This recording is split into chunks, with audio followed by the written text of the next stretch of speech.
Hey everyone, welcome back to Kids Vision. I am Madhu. I am here again with the new video. So in this video, we are going to learn the explanation of chapter 12, Our Beloved President, Golden Leaves, book number 7. So let's start. So ये देखिए, ये जो है हमारे president mister Abdul Kalam जी के बारे में ये चैप्टर दिया गया है। तो ये देखिए यहाँ पे बना हुआ, नीचे कुछ और हमारे प्रेसिडेंट हैं जो हमारे यहाँ इंडिया के फॉर्मर प्रेसिडेंट्स रहे हैं, उनका देखिए ये पिक्चर दी हुई है और नीचे जो है उनके नेम दिए गए हैं, आपको ये बताना है। तो ये जो है ये है हमारे फर्स्ट प्रेसिडेंट हैं, मिस्टर राजेंद्र प्रसाद, डॉक्टर राजेंद्र प्रसाद हैं और इनको तो आप सभी जानते ही होंगे। सर्वपल्ली डॉक्टर राधाकृष्णन हैं और ये हैं जाकिर हुसैन और ये है मिस्टर ज्ञानी जैल सिंह और ये हमारी फर्स्ट जो है लेडी प्रेसिडेंट हैं मिसेस प्रतिभा पाटिल और इन्हें भी आप जानते ही होंगे, ये है मिस्टर प्रणब मुखर्जी। तो चलिए आगे चैप्टर पे चलते हैं। तो ये देखिए ये है, this is an except from the autobiography of our 11th president doctor APJ Abdul Kalam. ये जो है एक एक्सेप्ट है किसका, फ्रॉम द ऑटोबायोग्राफी। ऑटोबायोग्राफी होती है, देखिए दो बुक्स होती है, एक बायोग्राफी होती है, एक ऑटोबायोग्राफी होती है। तो बायोग्राफी मतलब किसी के जीवन के बारे में कोई दूसरा लिखता है तो ऐसी बुक को कहते हैं बायोग्राफी। और जैसे मैं अपनी लाइफ के बारे में खुद ही लिखूं तो वो हो जाएगी ऑटोबायोग्राफी, वो बुक कहलाएगी। तो और एक सब मतलब होता है एक अंश, एक छोटा सा उसका पार्ट। तो ये जो है मिस्टर अब्दुल, हमारे 11th president doctor APJ Abdul Kalam हैं, उनकी ऑटोबायोग्राफी है, उससे लिया हुआ ये एक अंश है, एक थोड़ा छोटा सा पार्ट है जो ये चैप्टर आपका दिया गया है। Doctor Abdul Kalam was known as the missile man of India. वो जो है इंडिया के मिसाइल मैन जाने जाते थे, but it is for his simplicity, dedication to work, discipline and nationalism that he will be an inspiration for all future generation. पर ये missile man तो थे, हम उसके बारे में बात नहीं कर रहे हैं यहाँ पे। ये चैप्टर जो है बात कर रहा है, बता रहे हैं हम इसमें उनकी सिंप्लिसिटी के बारे में। वो कितने सिंपल थे, उनकी सिंप्लिसिटी, उनकी डेडिकेशन टू वर्क, उनके वर्क के लिए जो उनका डेडिकेशन था, डिसिप्लिन था, वो सब चीज़ों के बारे में इसमें बात करेंगे। और तो और उससे बढ़ के था नेशनलिज्म, जो आगे आने वाली फ्यूचर जनरेशन को भी इंस्पायर करेगा। So I was born into a middle class Tamil family in the island town of Rameshwaram in the erstwhile Madras state। कहते हैं कि मेरा जन्म हुआ था, मीन्स मिस्टर कलाम का जन्म हुआ था कहाँ, एक मिडिल क्लास फैमिली में हुआ था, तमिल फैमिली थी। Island town of Rameswaram, Rameswaram का जो था, रामेश्वरम आप जानते हैं बहुत पॉपुलर प्लेस है, भले छोटा है पर बहुत पॉपुलर प्लेस है। रामेश्वरम में इनका जन्म हुआ था और मिडिल क्लास फैमिली थी। जो एस्टवाइल मतलब पहले, पूर्व में, मैड्रॉस स्टेट, जो पहले इसको मैड्रॉस कहा जाता, अब ये चेन्नई स्टेट में आता है। पहले जो है चेन्नई जो है इसका नाम मैड्रॉस था। तो ये कह रहे हैं मेनली कि मेरा जन्म मैड्रॉस स्टेट में छोटे से आइलैंड टाउन में रामेश्वरम में एक तमिल फैमिली में, मिडिल क्लास फैमिली में हुआ था। माय फादर जैनुलब्बुद्दीन, उनके फादर का क्या नाम था, जैनुलब्बुद्दीन, हैड नदर much formal education nor much wealth. उनके पिताजी जो थे उनके पास कोई एजुकेशनल डिग्रीज नहीं थी, जाके स्कूल में उन्होंने पढ़ाई नहीं की थी और ना तो उनके पास बहुत सारा पैसा था। Despite these disadvantages he possessed great inner wisdom and A true generosity of spirit. ये सारी उनके पास डिसएडवांटेजेस थे क्योंकि वो स्कूलिंग उनकी नहीं हुई थी, पैसे नहीं थे उनके पास। कह रहे ये सारी चीज़ों के बाद भी उनके पास जो है क्या था, मेरे पिता के पास ग्रेट इनेट विजडम था and A true generosity of spirit. उनके पास जो है पैदाइशी विजडम था, जो कहते हैं ना बाय बर्थ जो चीज़ मिलती है, वो चीज़ों को बहुत अच्छे से जो है देखते समझते थे, भले वो स्कूल नहीं गए थे। और ये ट्रू जनरोसिटी ऑफ स्पिरिट, और बहुत ही सज्जन पुरुष थे, बहुत ही सज्जन मीन्स जिसे कहते हैं ना उदारता की मूरत, वो उस तरह से थे कि इतने अच्छे थे। He had an ideal helpmate in my mother, कहते हैं ये जो है उनके हेल्पमेट थी मेरी माँ आशिमा। तो उनकी जो है सबसे बड़ी हेल्पमेट कौन थी, साथी थी जो उनको हेल्प करती थी उनके हर चीज़ में, वो मेरी माँ आशिमा थी। I do not recall the exact number of people she fed every day. कहते हैं कि मुझे याद नहीं है कि वो मेरे घर में कितने लोगों को रोज़ खिलाती थी खाना, but I am quite certain that far more outsiders ate with us than all the member of our own family put together. तो कहते हैं कि लेकिन मुझे इतना याद है कि जो हमारे घर में जितने लोग को जोड़ लो, तो हमारे घर के सारे मेंबर्स ज़्यादा तो हमारे घर में बाहर वाले खाते थे रोज़। My parents were widely regarded as an ideal couple. और मेरे पेरेंट्स जो थे ना रोज़ जो है बहुत आइडियल कपल के रूप में उस जो है जाने जाते थे। मीन्स दोनों की विचारधारा बिल्कुल एक ही थी। My mother's lineage was more distinguished. कहते हैं ये लाइनेज वॉज मतलब होता है इनके पूर्वज जो थे। My mother's lineage was more distinguished, जो मेरी माँ की तरफ के जो लोग थे वो ज़्यादा ही सम्मानित थे। One of her forebears having been bestowed the title of Bahadur by the British। और उनके पूर्वजों में किसी एक को फैमिली मेंबर को, जो उनके जैसे दादा ओदा चाचा उचा जो भी रहे होंगे भाई, उनमें से किसी को जो है बहादुर का टाइटल भी मिला था ब्रिटिश गवर्नमेंट से। I was one of many children, a short boy with rather undistinguished looks, born to tall and handsome parents।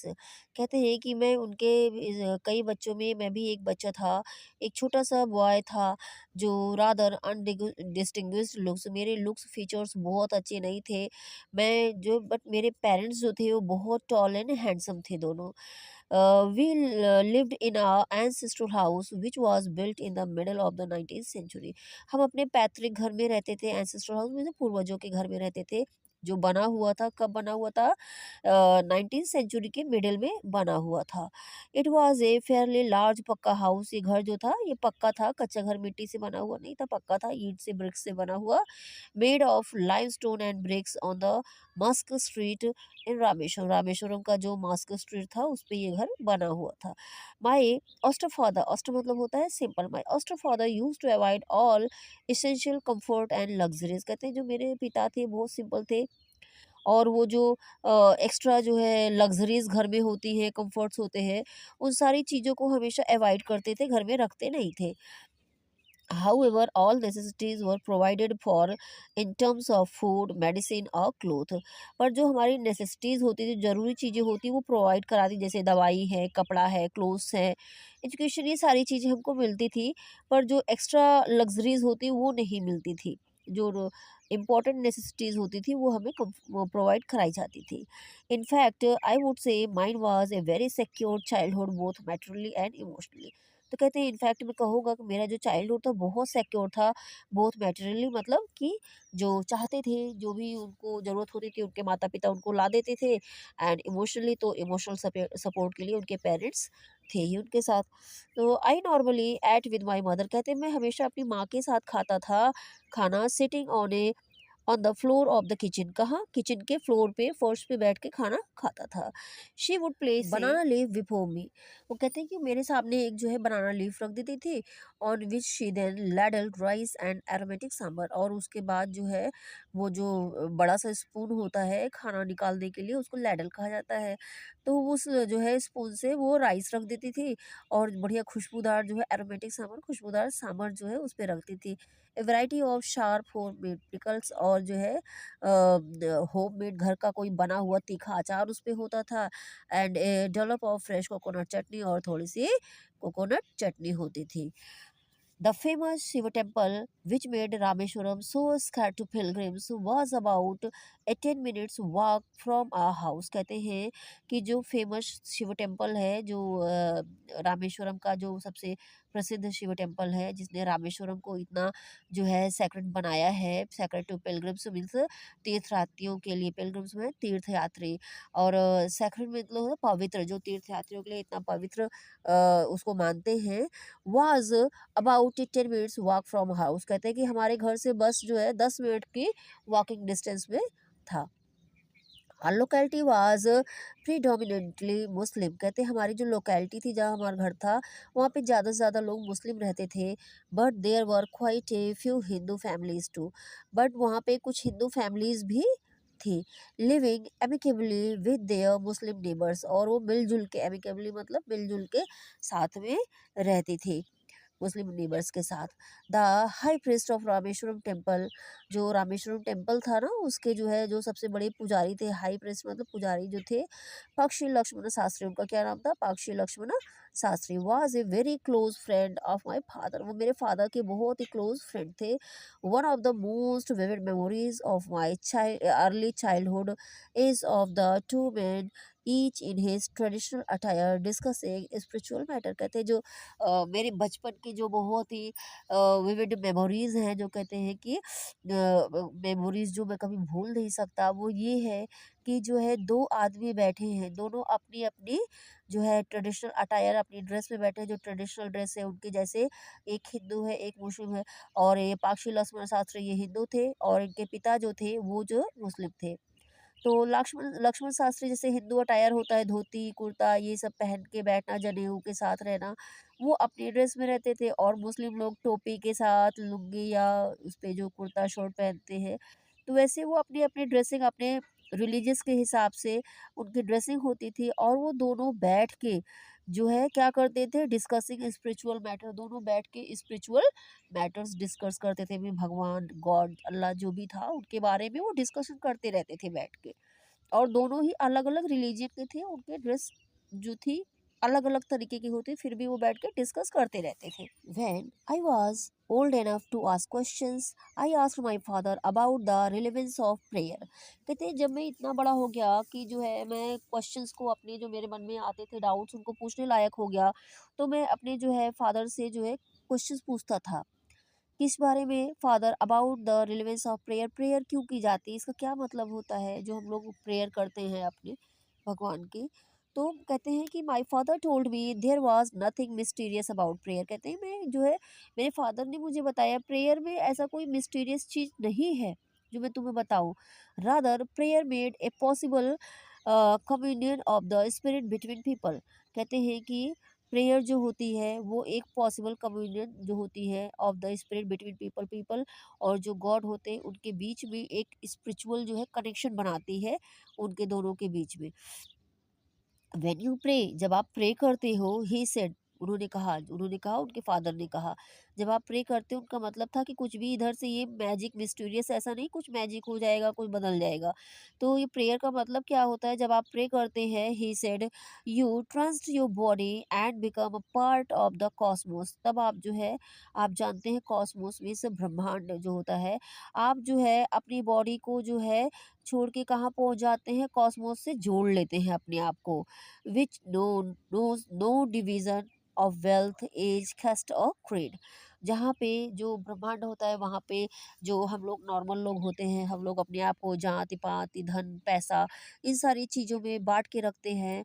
तो हम इन चीज़ों से ऊपर उठ के कॉस्मोस से ब्रह्मांड की एनर्जी से जुड़ जाते हैं, जहाँ पे इन सारी चीज़ों का कोई मतलब नहीं होता है। My father could convey complex spiritual concept in very simple down to earth Tamil. कहते हैं मेरे फादर जो थे बहुत ही जो कॉम्प्लेक्स बहुत ही कंफ्यूजिंग स्पिरिचुअल कॉन्सेप्ट्स होते थे, उनको जो है जल्दी समझ में नहीं आते थे, उनको बिल्कुल सिंपली डाउन टू अर्थ तामिल में हमको एक्सप्लेन करते थे, समझा देते थे। ही वंस टोल्ड मी, एक बार उन्होंने मुझे कहा था, व्हेन ट्रबल्स कम, जब परेशानियां आती है ना लाइफ में, ट्राई टू अंडरस्टैंड, आप समझने की कोशिश करो, the relevance of your suffering, आप क्यों सफ़र कर रहे हो, आप उसको जो है समझने की कोशिश करो। Adversity always presents opportunities from inter introspection. तो कहते हैं जो एडवर्सिटी प्रॉब्लम्स होती है वो हमेशा जो है कुछ अपॉर्चुनिटीज़ लेके आती है कि आप कुछ नया और बेहतर कर सको। तो आप उन चीज़ों के बारे में सोचो कि आप कुछ नया सोचने की जो समझने की शक्ति हो रही, क्योंकि जब हम प्रॉब्लम में होते हैं ना, तो हम प्रॉब्लम से निकलने के लिए कुछ अलग अलग चीज़ें करने सोचते हैं, इससे कैसे निकले इससे कैसे निकले, क्योंकि नॉर्मल सिचुएशन में हम उनको सोचते ही नहीं है। तो वही कह रहे हैं कि जो एडवर्सिटी होती है वो हमारे लिए तमाम अपॉर्चुनिटीज़ लेके आती है, उसको समझो। I remember my father starting his day at 4 a.m. by walking down to a small coconut grove we own। कहते हैं मुझे याद है मेरे फादर जो थे उनका दिन की सुबह की शुरुआत कब होती थी, 4 बजे हो जाती थी। और बाय वॉकिंग डाउन ये कैसे वो जाते थे कहाँ पे, 4 बजे उठ के a small coconut grove we own, जो उनका जो है कोकोनट का छोटा सा बगीचा था वहाँ पे वो 4 बजे उठ के जाते थे। About 4 miles from our home, उनके घर से 4 माइल्स दूर था वो जो कोकोनट का जो ग्रुप था, बगीचा 4 मील दूर था, वहाँ पे वो पैदल जाते थे। और कहते हैं he would return with the about a dozen coconuts tied together thrown over his shoulder. और जब वो रिटर्न होते थे तो कम से कम 1 दर्जन कोकोनट जो होते थे उनके जो है एक दूसरे से बंधे हुए सारे कोकोनट होते थे और वो उनके पीछे उनकी पीठ पे लटके हुए होते थे। And only then would have his breakfast. कहते हैं तब वो जब वहां से वापस आते थे तब उसके बाद ही वो अपना ब्रेकफास्ट करते थे। This remained his routine even when he was in his late 60s। कहते हैं उनका ये रूटीन पूरे जीवन चला। जब वो उनका 60s स्टार्ट हो गए, लेट 60s में 68 69 ईयर्स के हो गए, तब तक वो इसी तरह अपने उस सेम शेड्यूल को फॉलो करते थे। I have throughout my life tried to emulate my father in my own world of science and technology। कहते हैं I have throughout my life tried to emulate my father in my own world। कहते हैं कि मैंने भी जो है मेरे फादर की जो चीज़ें मैंने सीखी थी, उनका डिसिप्लिन, उनका रूटीन मैंने भी अपनी लाइफ में फॉलो करने का, अपने जो मेरा साइंस और टेक्नोलॉजी की जो मेरी दुनिया थी उसमें मैंने उनके रूटीन को फॉलो करने की कोशिश की। मीन्स सवेरे उठ जाना, हार्ड वर्क करना, इस तरह से ये सारी चीज़ें मैंने कंटिन्यू करनी कोशिश करी थी। I have endured to understand the fundamental truth revealed to me by my father, and feel convinced that there exists a divine power that can lift one up from confusion, misery, and melancholy, and failure, and guide one to one's true place. कहते हैं कि मैंने जो है ये समझा, जो है फंडामेंटल ट्रूथ्स जो होते हैं वो मेरे सामने जब मैं बड़ा हुआ, उन चीज़ों को अपनाया और समझा, तब मुझे समझ में आया कि फंडामेंटल ट्रूथ जो होते हैं वो रिवील्ड होते हैं कैसे, जो मेरे फादर मुझे समझाते थे। और उनको मैं फ़ील करता था कि जो है ये जो कोई डिवाइन पावर है एग्ज़िस्ट करती है, जो हमारी परेशानियों को, कन्फ्यूज़न को, हमारे फेल्यूर को और जो है हमको इन सब से ऊपर उठाती है और हमको गाइड करती है और जो है हमको एक उस ट्रू प्लेस पे ले जाती है जहाँ हमें जाने की ज़रूरत है, जहाँ हम जाना चाहते हैं, जहाँ जाने से हमारी प्रॉब्लम सॉल्व होती है।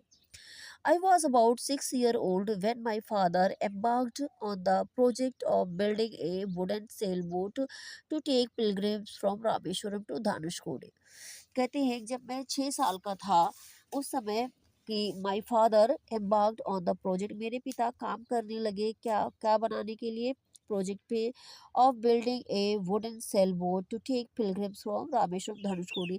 एक जो है वुड की लकड़ी की नाव बनाने लगे, सेल बोट छोटी सी ना, वो लकड़ी की नाव बनाने लगे क्या करने के लिए, जो पिलग्रिम्स तीर्थयात्री आते थे रामेश्वरम से धनुषकोडी ले जाने के लिए दोनों को, क्योंकि दोनों के यहाँ से फिर जो है नाव के सहारे जाना पड़ता था रामेश्वरम से धनुषकोडी।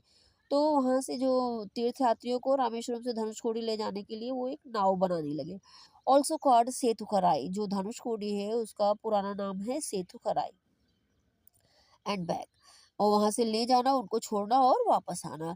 ही worked at building the boat on the sea शोर।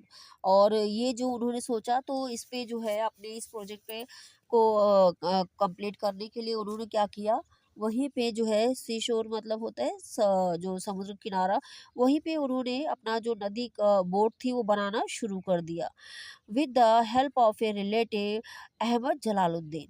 उनके हमारे एक रिलेटिव थे अहमद जलालुद्दीन, उनके साथ मिलके उन्होंने जो है वहीं समुद्र के किनारे अपनी बोट को बनाना शुरू कर दिया। I was the boat take shape. मैं देखता था कि वो बोट जो है अपना शेप कैसे ले रही, मैं उसको वहीं होकर रह के देखता था। द वुडन हल and bulk heads were seasoned with the heat from wood fire. मैं देखता था कि वुडन हल मतलब होता है जो लकड़ी जो साइड साइड से लगाने के लिए, सपोर्ट के लिए जो लकड़ी के किनारे नाव के लकड़ी लगाई जाती थी नाव में, उन सबको जो है और जो आगे उनका जुड़ता था कोना जो है वो मैं देखता था। वर्स सीजन, सीजन मतलब होता है गर्म करना, हीट करना किसी चीज़ को।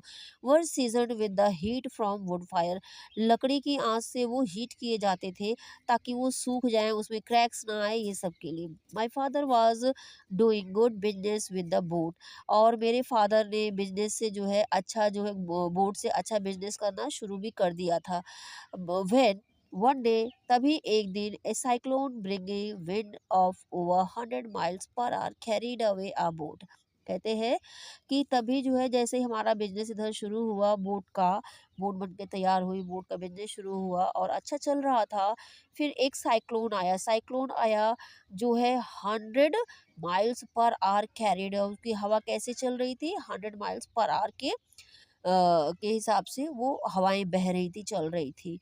और कहते हैं our boat along with some of land mass of Sethukarai, जो है वो हवाएं जो है साइक्लोन ले गया, इनकी बोट को भी ले गया उसी रफ्तार में, और सेतुकराई का कुछ जमीन का हिस्सा भी लेके बहा के चला गया।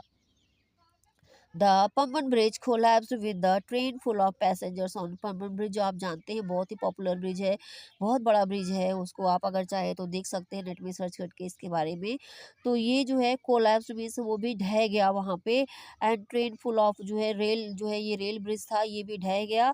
उस पे ट्रेन थी, पैसेंजर से भरी हुई ट्रेन थी, और जो पैसेंजर्स थे उस समय वो सब समुद्र में गिर गए और सारे मर गए वो पूरी ट्रेन के। अनटिल देन, तब तक I had only seen the beauty of sea, कहते हैं जब तक ये जो है साइक्लोन नहीं आया था तब तक इसके पहले मैंने खाली समुद्र की सुंदरता देखी थी, खाली इसकी ब्यूटी देखी थी, कितना सुंदर लगता है वहाँ। Now its uncontrollable energy came as a revelation to me, कहते हैं अब मैंने देखा कि जो है एनर्जी जब अनकंट्रोल हो जाती है तो ये क्या कर सकती है, ये चीज़ें मेरे सामने रिवील हुई। By the time the boat met its untimely end, Ahmad Jalaluddin had become a close friend of mine। कहते हैं कि बोट का जो एक, अभी तो इधर शुरू बोट बनी और उसका काम शुरू हुआ, उसके बाद ही उसका एंड भी हो गया, मतलब वो बह के चली गई, फिर मिली नहीं इन लोग को। तो जब तक ये बोट का एंड हो गया, अनटाइमली एंड हुआ उसका, तब तक जलालुद्दीन और मैं बहुत अच्छे दोस्त बन गए थे, despite the difference of our age. जबकि हम दोनों के एज में बहुत बड़ा गैप था, उसके बाद भी हम दोनों बहुत अच्छे दोस्त बन गए थे। He was about 15 years older than I, कहते वो मेरे से 15 साल बड़े थे। And use to call me Azad, और मुझे आज़ाद कह के बुलाते थे। We use to go for long walks together every evening, हम जो है हर शाम जो है दोनों साथ में लॉन्ग वॉक के लिए जाते थे।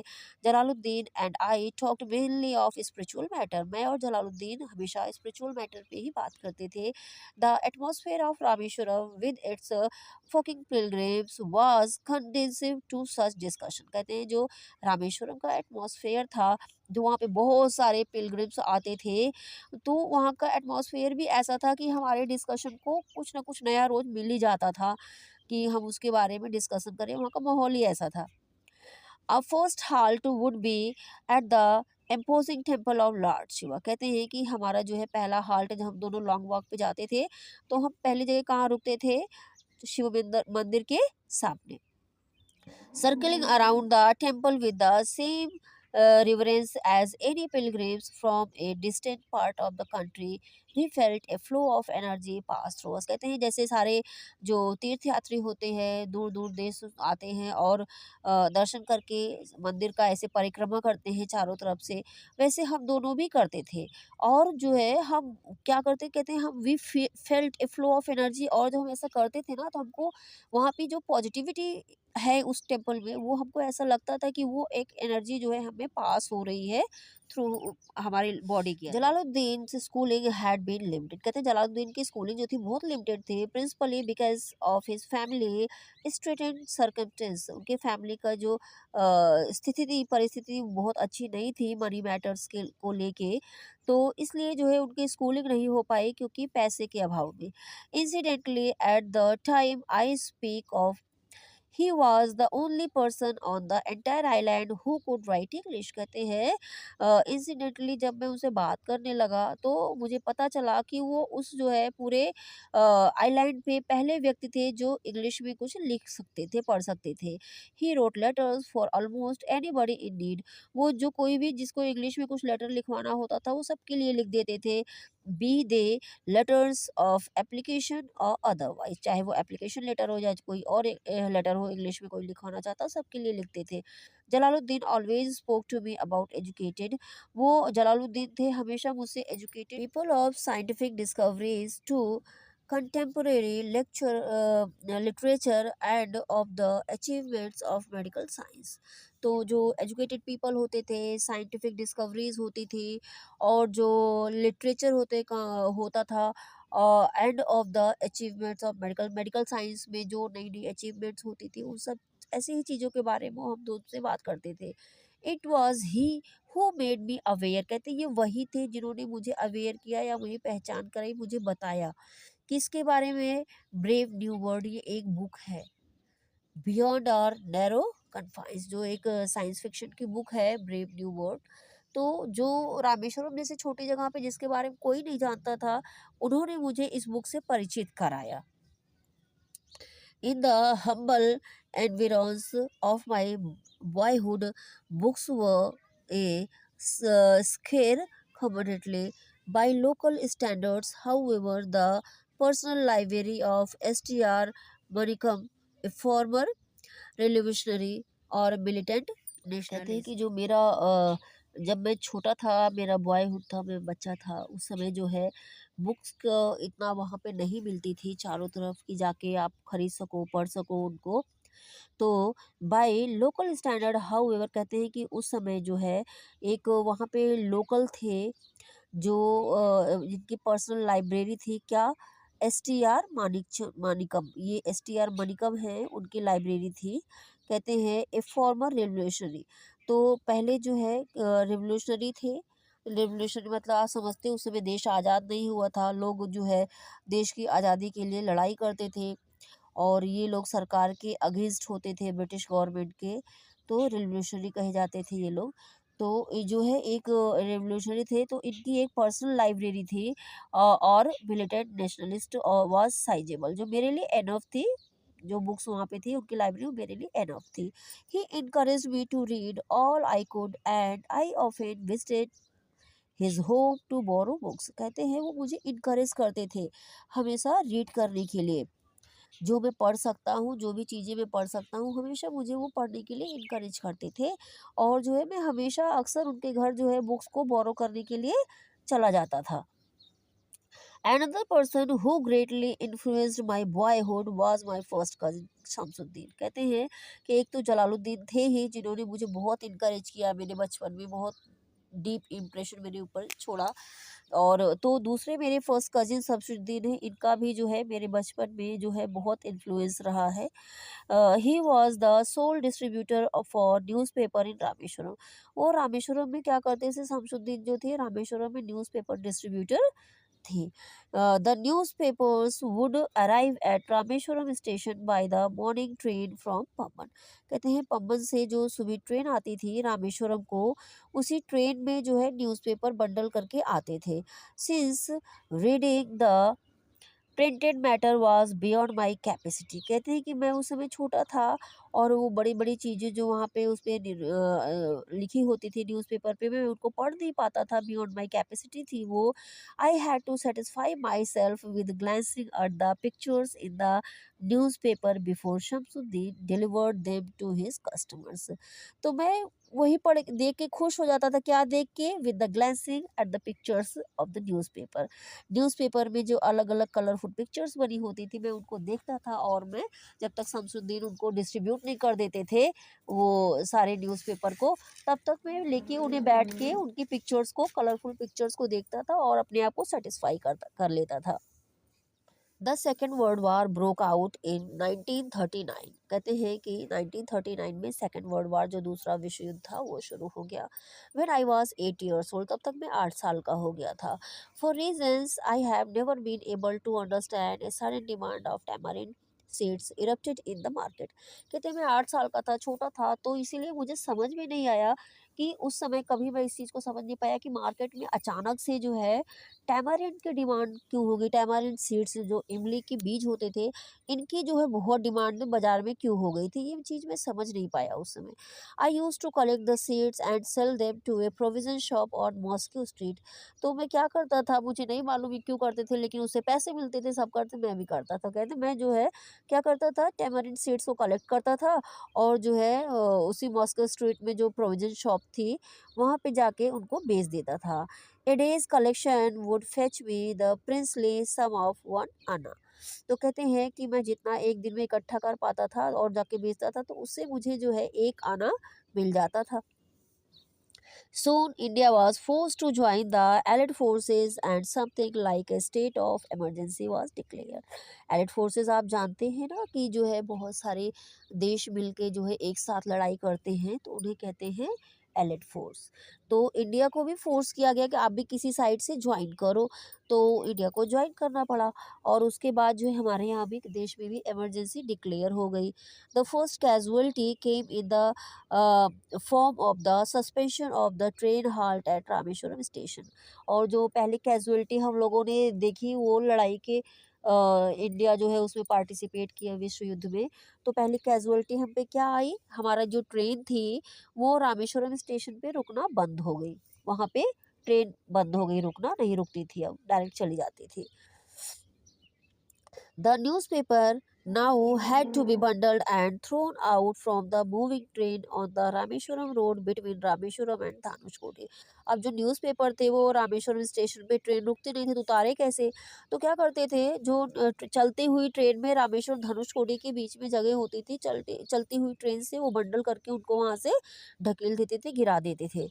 तो इसके लिए मूविंग ट्रेन, ये देखिए, moving train from the Rameswaram road between Rameswaram and Dhanushkodi, that force Shamsuddin to took for a helping hand to catch the bundles and as if naturally I fill the slot. तो जब वो ऐसे इस तरह से गिराते तो शमशुद्दीन को अब हेल्प की जरूरत पड़ती, कोई आए उनका साथ दे न्यूज़पेपर के बंडल्स को पकड़ने के लिए। तो कहते नेचुरली मैंने उस जगह को भरा, मीन्स मैंने उनकी हेल्प करनी शुरू कर दी पकड़ने में। Shamsuddin helped me earn my first wages. Shamsuddin जो थे उन्होंने मेरी पहली तनख्वाह मेरी अर्न करने में मेरी मदद की थी। हाफ ए सेंचुरी लेटर, कहते हैं कि अभी 50 साल हो गए हैं, उससे ज़्यादा समय हो गया है। I can still feel the search of pride in earning my own money for the first time. कहते हैं कि जो मैंने पहली बार जो है अपना जो है अपनी कमाई जो है पाई थी, जो पैसा तनख्वाह अपनी पाई थी, सैलरी, वो उसका जो सर्च था, जो प्राइड था मेरे अंदर मैंने महसूस किया था, उसको मैं आज भी महसूस कर सकता हूँ, उस खुशी को।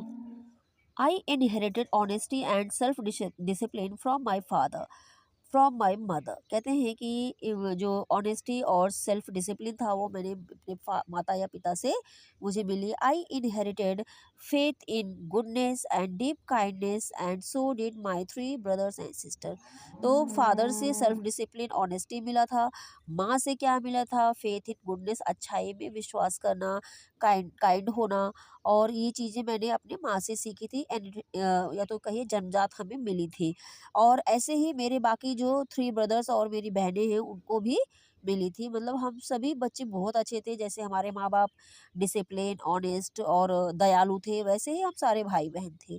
But it was the time I spend with Jainulabdeen and Shamsuddin that perhaps contributed most of the uniqueness of my childhood and made all the differences in my later life. कहते हैं पर ये जो मैं टाइम जो मैंने स्पेंड किया जलालुद्दीन और शमसुद्दीन के साथ, तो शायद ये जो कंट्रीब्यूशन रहा, नई नई चीज़ों के बारे में मेरे बचपन से उन लोगों ने मुझे बताया, अवेयर कराया, तो इन चीज़ों ने मेरे बचपन को जो है यूनिक बनाया।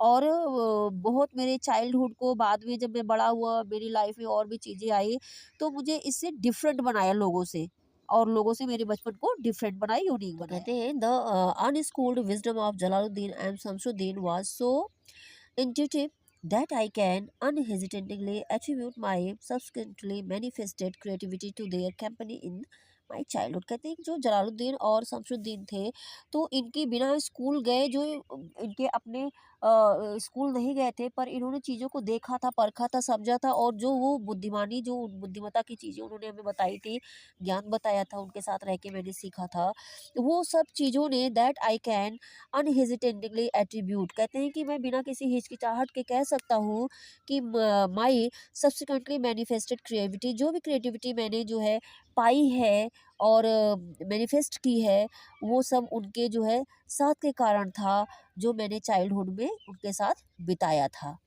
तो होप आपको चैप्टर ज़रूर पसंद आया होगा। अगर चैप्टर आपके लिए ज़रा भी हेल्पफुल हो तो वीडियो को प्लीज़ लाइक कीजिएगा, चैनल सब्सक्राइब कीजिएगा, दोस्तों और परिवार वालों के साथ शेयर करना बिल्कुल ना भूलिएगा। क्वेश्चन आंसर मैं लास्ट में ऐड कर दूँगी, आप देख लीजिएगा, नोट कर डाउन करके लर्न करिएगा। Thank you for watching.